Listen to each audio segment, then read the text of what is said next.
웰컴 투 마이 지니어스 크로스토크에 입장하신 여러분, 웰컴하고 지니어스합니다. 네. 엄마와 할아버지 집 문제를 통해 C월드를 조명한 웰컴 투 X월드, 그리고 또 엄마와 동생의 영재 만들기를 통해 과열된 교육열을 짚어본 디어 마이 지니어스. 두 영화의 공통점은 바로 이야기의 중심에 카메라를 든 감독 자신이 있다는 것일 텐데요. 참신한 연출로 한국 독립 다큐멘터리의 새로운 피로 떠오른 두 감독님, 네, 한태희 감독님과 구윤주 감독님 모시고 이야기 나눠보도록 하겠습니다. 네, 안녕하세요. 안녕하세요. 네. 네, 크로스토크라는 또 이 이름을 붙이고 오늘 이렇게 비대면으로 관객분들과 만나게 될 것 같아요. 영화 보신 분들도 많으실 것 같은데 먼저 감독님들께 인사 말씀 드리도록 하겠습니다. 저부터 인사를 드리겠습니다. 네. 안녕하세요. 저는 웰컴 투 엑스월드를 연출한 한태희입니다. 그리고 그 웰컴 투 엑스월드는 다큐멘터리 영화입니다. 네, 네, 알겠습니다. 네, 웰컴 투 엑스월드는 다큐멘터리 영화입니다, 여러분. 네, 그럼 디어 마이 지니어스는 어떤 영화일까요? 네. 안녕하세요. 디어 마이 지니어스 연출한 구윤주입니다. 네, 네. 네, 디어 마이 지니어스도 다큐멘터리인가요? 네, 다큐멘터리입니다. 네, 먼저 감독님의 언어로 정리된 두 영화 어떤 영화인지 좀 살펴보면 좋을 것 같습니다. 제가 이제 시월드라는 표현을 쓰면서 이 영화를 소개해드렸는데 웰컴 투 엑스월드. 엑스가 좀 약간 욕 같기도 하고 여러 가지 생각이 드네요. 어떤 영화인가요? 네, 웰컴 투 엑스월드는 이제 아빠가 돌아가신 지 12년이 흘렀지만 여전히 시아버지를 모시고 사는 이제 엄마를 바라보면서 엄마는 왜 거기서 나오지 않는 걸까? 그리고 엄마는 이렇게 순탄치 않았던 결혼 생활에도 불구하고 왜 나한테 꼭 결혼을 해야 된다고 말을 할까라는 어떤 저희 이제 궁금증에서 호기심에서 시작한 그런 다큐멘터리입니다. 상황이 쉽지 않네요. 네, 점입 가경입니다. 어떻게 지금 이 상황을 돌파하는지까지 영화를 그리고 있다는 생각이 드는데요. 디어 마이 지니어스. 네, 또 영화 구윤주 감독님께 영화 소개 들어보도록 하겠습니다. 저에게는 16살 어린 동생이 있거든요. 그 동생이 이제 초등학교 1학년이 됐을 무렵에 너무 공부를 열심히 하는 거예요, 엄마랑. 네. 둘이 하루 종일 이제 눈물바람을 이렇게 겪으면서 맨날 공부하고 울고 공부하고 울고 이걸 보면서 이제 제가 이 모습은 나의 16년 전의 모습과 똑같네? 네. 라고 생각을 했어요. 그래서 왜 이게 또 되풀이되고 있을까라는 질문에서 시작한 영화입니다. 네. 얼핏 들어서는 큰 문제 없어 보이는데 공부를 너무 열심히 해도 어떤 문제들이 있다라는 그런 문제의식에서 출발을 했고, 특히나 또 이제 16년 전에 본인의 모습을 좀 겪었던 것들이 기억이 나는 그런 것들을 통해서 이야기가 들어가기 때문에 훨씬 더 깊은 이야기가 나올 것 같습니다. 네. 시월드? 본가의 전쟁인가요? 어떻게 보면은, 네, 어디든 평온한 곳이 없다라는 생각이 드는데, 네, 더 깊이 그러면은 이 가족들에게 어떤 이야기들이 있는지 얘기를 나눠보도록 하겠습니다. 근데 일단은 저는 이제 관객분들이 보시면서 이 두 영화에 대한 어떤 이제 평가를 해주시겠지만, 두 감독님이 연출자로서 그런 비슷한 어떤 연출적인 고민을 한 분으로서 서로의 영화를 어떻게 봤을지 너무 궁금해요. 그래서 정말 이 지점은 내가 해결하지 못한 지점인데 너무 좋았다, 너무 높이 평가한다, 이런 부분들이 있으시겠죠? 웰컴 투 엑스월드의 가장 큰 강점은 제가 너무 부러웠던 강점을 한다면 너무 엔딩이 너무 좋았습니다. 네, 결말로 그냥 바로 가나요? 일단 뭐 여러 가지를 볼 수 있겠지만 영화를 찍으면서 다큐멘터리 내에서 엔딩을 낸다는 게 얼마나 어려운 것인가에 대한 결말을 짓는다는 게 되게 어렵다고 생각을 했었는데 그 결말이 굉장히 스포가 될 수 있을까요?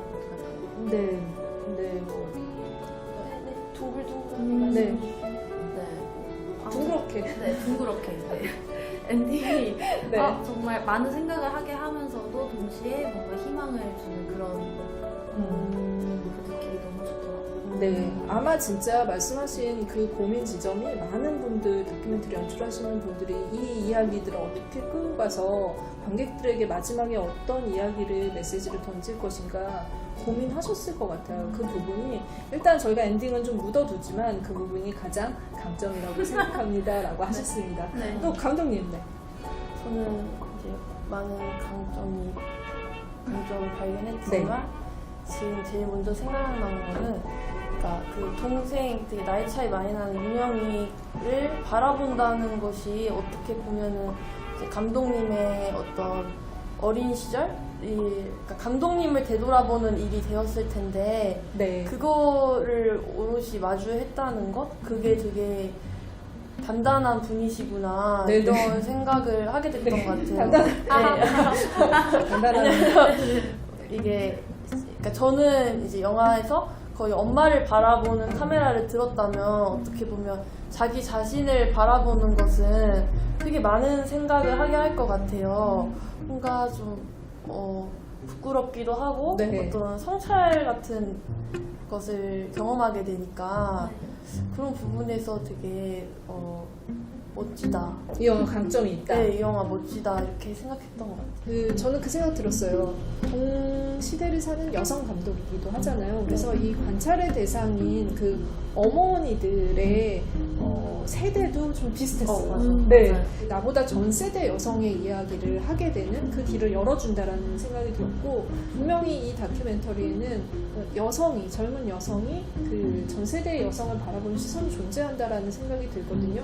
이 다큐를 방향을 잡고 주변에 얘기를 했을 때 제 또래 친구들이, 여성 친구들이 공감된다라는 말을 많이 해줬어요. 왜 그럴까 생각해보면 이게 결국에 좀 한 개인 대 개인이라기보다는 어떤 이 세대랑 그 다음에 전 세대, 어머니 세대들의 어떤 큰 차이점이다라는 생각이 들었던 것 같고, 이전 세대 여성들은 좀 안 해도 될 것들을 너무 많이 강요당하고 당연시되고 그리고 이제 그 여성들이 누려야 될 것을 많이 빼앗긴 그런 세대라는 생각이 들었던 것 같아요.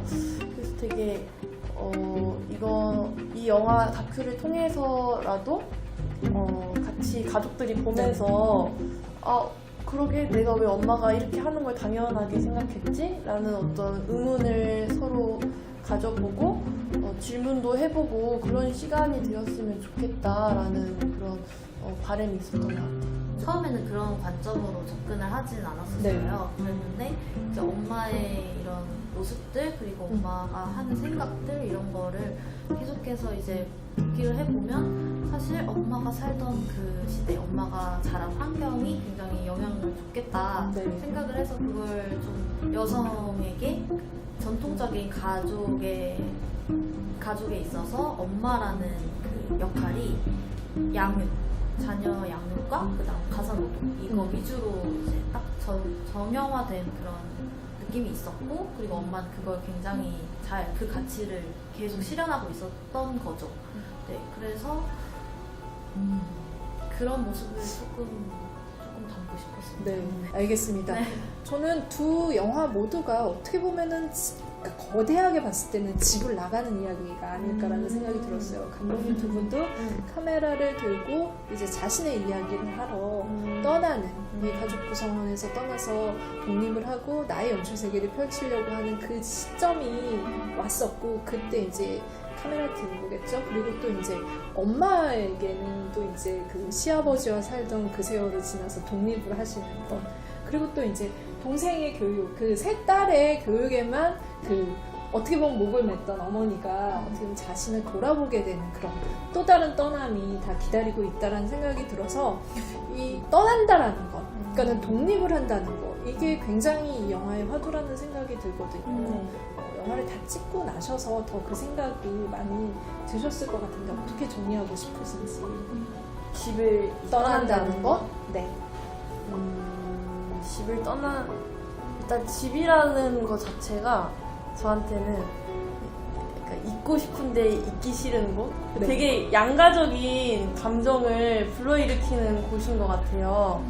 그러니까 막한 제한이 있으면은 훨씬 더 행복하게 있을 수 있는 거? 그러니까 너 3시간만 있다가 하면은 3시간밖에 못 있어? 하면서 어떻게든지 좋게 소중한 시간을 보내게 되고 핸드폰도 안 하고 더 대화를 많이 하게 되는데 또 너 여기서 평생 살아 하면 그럼 내일 해도 되겠다 이야기 오늘은 뭐 잠깐 누워있자 이렇게 되게 갑자기 또 사람이 한순간에 이렇게 마음이 바뀌는 곳인 것 같아요. 네. 그래서 되게 저한테는 양가적인 감정을 느끼게 해주는 곳인데 그런 집을 나온다는 것이 처음에는 저한테는 그럼 이제 나와서 엄마와 나 둘만 있는 공간을 얻게 되는 거니까 마냥 행복하겠다 네. 이런 생각을 했던 것 같아요. 근데 실제로 지금 그 집에서 이사간 집에서 네네. 3년 정도 지내고 나니까 어딜 가도 집은 집이다 이런 생각이 드는 네. 것 같아요. 그러니까 똑같이 할아버지랑 같이 살 때처럼 좋은 일 있고 나쁜 일 있고 나쁜 일이 좋은 일 되기도 하고 좋은 일이 나쁜 네. 일 되기도 하고 그런 공간인 것 같아요. 그냥 진짜 알쏭달쏭. 알쏭달쏭한 공간. 네. 기자님 말씀처럼 진짜 웰컴 투 엑소월드나 디어 마이 지니어스가 진짜 독립이라는 화두를 또 하나의 키워드로 갖고 있는 것 같은데 이제 집을 단순히 이제 정말 물리적으로 집을 떠나는 거 그것도 있지만 이제 사실은 내적인 독립 그러니까 부모로부터의 독립일 수도 있고 나 네. 자신 스스로가 어떻게 자주 독립? 뭐 이런 되게 어려운 말일 수도 있지만 사실 내가 나로 사는 거를 알아간다? 이게 이 영화가 가지고 있는 이야기들인 것 같거든요. 네, 그래서 내가 나로 그러니까 윤주가 윤주로 살아갈 수 있는 거, 엄마가 엄마로 살아갈 네, 수 네. 있는 거 네, 그거에 대해서 다루고 있었던 것 같아요. 네. 어떻게 보면은 객관적으로 바라보지 못했던 구성원들이 이렇게 카메라를 통해서 각자의 그런 정체성, 각자의 독립을 하게 되는 그리고 더 깊이 그럼으로 인해서 더 깊이 이해해가는 영화 이 두 편 안에 그런 메시지들이 담겨있다는 생각이 듭니다. 한태희 감독, 구윤주 감독 두 감독님 모두 다큐멘터리를 매개로 자신의 가족의 이야기를 만드는 계기 이런 것들을 만들어 나가고 있는데요. 이 두 감독에게 카메라가 없었다면 이렇게 해묵은 관계를 돌아보는 그런 일들이 일어났을까? 이루어졌을까? 이런 생각이 듭니다. 솔직하게 그러나 그리 심각하지 않은 톤으로 그리고 그동안 그간 누구에도 털어놓지 않은 이야기를 그런 속 깊은 이야기를 탁 터놓고 할 수 있는 그런 공간 그리고 그걸 만들어주는 작품 일상을 기록한 두 영화에는 이렇게 가까이 있어서 기록할 수 있는 단단한 힘이 존재합니다. 여러분들도 이 두 작품 세트 구성으로 함께 보시면 더 풍성하게 영화 즐기실 수 있을 것 같습니다. 네.